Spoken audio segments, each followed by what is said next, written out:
भगवान बुद्ध एक बार मगध देश में भ्रमण कर रहे थे। किसी गांव में, मगध देश में ही गांव था कंकरिया, भगवान बुद्ध का उसमें विश्राम हुआ।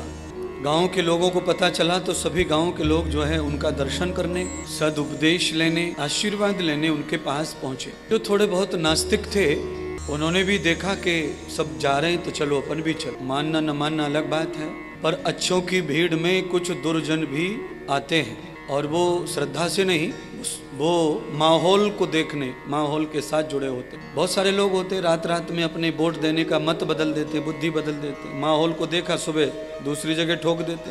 15 दिन से दूसरे के गीत गा रहे होते हैं और जैसे ही पता चला पोलिंग पे कि भैया ये तो हम जहाँ देना चाह रहे हैं वो तो खत्म हो गया, उसकी तो जमानत ही जब्त हो जाए, तो वो मत बदल देते। ऐसे ही कुछ अधूरे नास्तिक जिनको अविवेक है, भगवान को चाहते हैं पर विवेकपूर्ण नहीं, उनको हम अधूरा नास्तिक है। वो माहौल के साथ में ढल जाते हैं। कुल मिलाकर कहना चाहता हूँ कि सभी लोग बुद्ध के दर्शन को पधारे। एक व्यक्ति उस गांव में ऐसा था जो किसी साधु को सम्मान नहीं करता और बुद्ध को भी उसने पाखंडी और ढोंगी, भिखारी सब कहा, क्योंकि बुद्ध भगवान भिक्षा का भोजन करते थे, क्योंकि उन्होंने राज्य त्यागा था, साम्राज्य का, धन वैभव का त्याग किया, इसलिए सारे शौक मौजों का भी त्याग किया। भिक्षुक बनकर के ही प्रचार करते थे भगवान का। गांव के सब लोगों ने निश्चय किया कि इस व्यक्ति को इतना बुरा पाप है इसका कि स्वयं भगवान गाँव में आए हैं और ये नास्तिक दर्शन तो कर ही नहीं रहा पर साथ में गालियां और दे रहा है। हम किसी को माने न माने पर गाली क्यों दे। सारे गाँव के लोगों ने उसको समझाया, मनाया और कहा कि चलो पवित्र कर लो अपनी वाणी को, पाप धो लो, मौका मिला है। अरे क्या कर देगा ये पाखंडी है, वो खुद भीख मांगता फिरता है, उसे क्या आशीर्वाद लूंगा।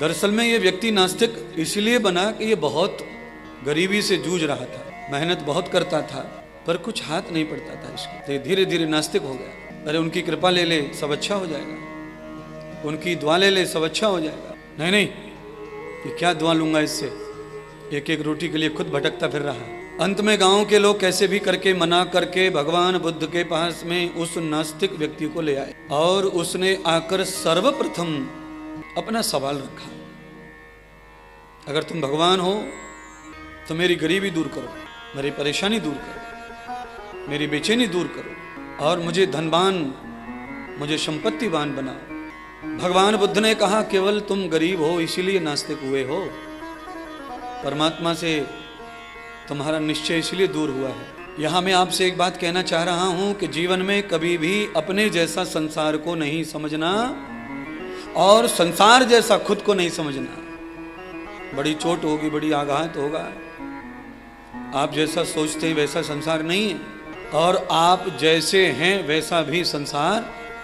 इसलिए कभी अपने आप से संसार की तौल करने से आदमी हमेशा गर्त में, दुख में, परेशानी में पड़ता है। अपने जैसा किसी को मत मानो। अपने जैसा जो व्यक्ति किसी को मानता है वो खुद भी तकलीफ में पड़ता है और जमाने को भी तकलीफ में डालता है। अच्छा, कुछ लोग अपना चश्मा लगा के घूमते हैं अपनी सोच का, और जब वो अपनी सोच का चश्मा लगाते हैं तो दुनिया में उनको अपने अलावा फिर कोई भी ठीक ठाक दिखाई देता नहीं, कठिन हो जाता उसकी जीवन।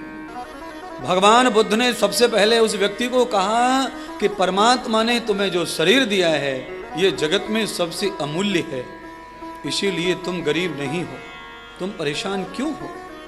इस जगत में सोचने की शक्ति केवल मनुष्य की बुद्धि को है, बाकी ब्रह्मांड में इतने बड़े बड़े माथे हैं पशु पक्षियों के, कोई सोच सकता नहीं। मनुष्य के पास में बंधु ऐसी बुद्धि है कि वो अच्छे और बुरे का विचार कर सकता है, जिसको पशु नहीं कर सकता, जानवर नहीं कर सकते, कीट पतंग नहीं कर सकते। बौद्ध भगवान कह रहे हैं, मेरे पास में एक राजा है, वो आंखों से अंधा है।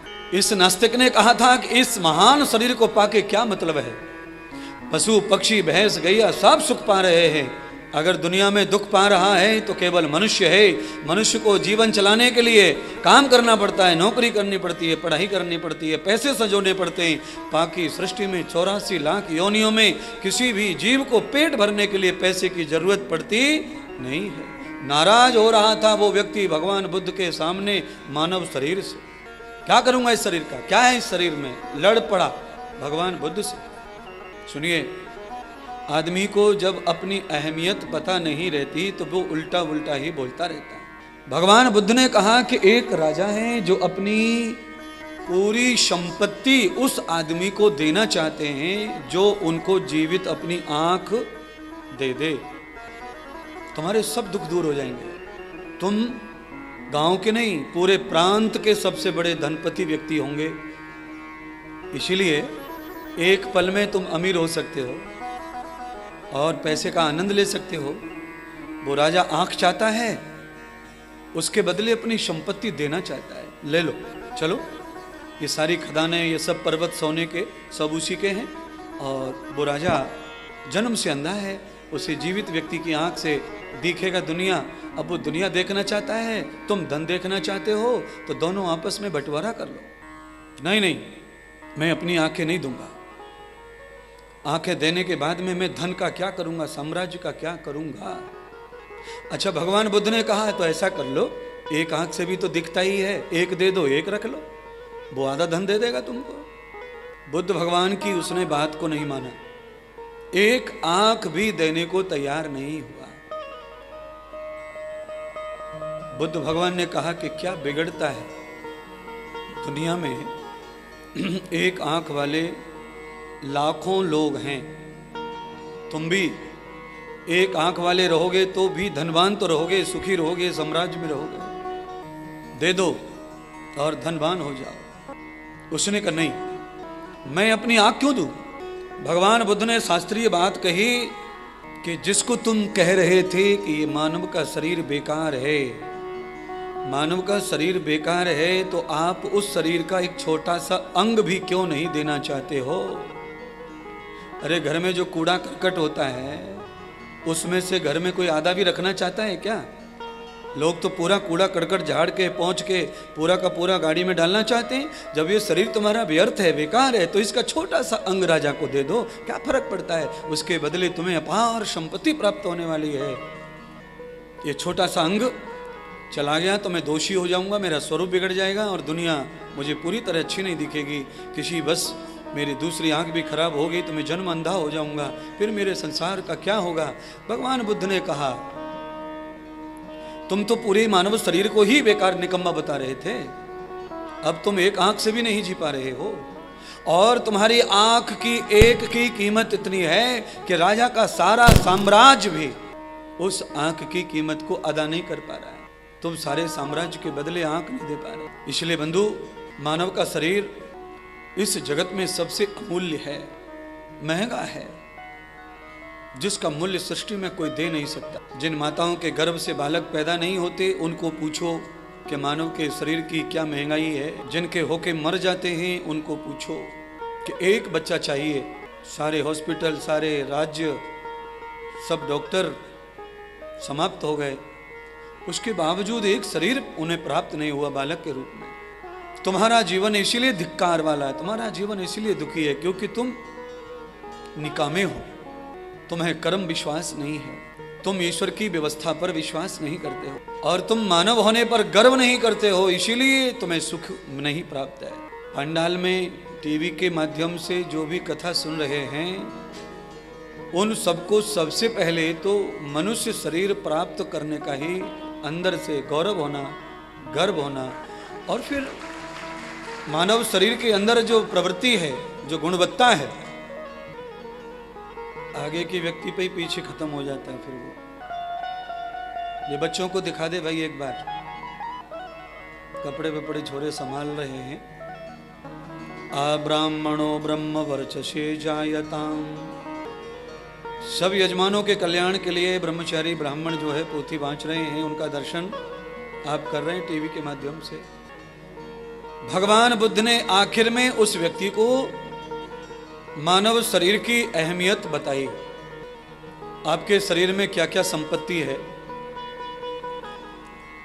किडनी फेल हो जाने पर हम जब दूसरे की किडनी लेते हैं और जीवित रहते हैं तब इसका एहसास होता है कि दूसरा मनुष्य सृष्टि पर नहीं होता तो आज हम जिंदा भी,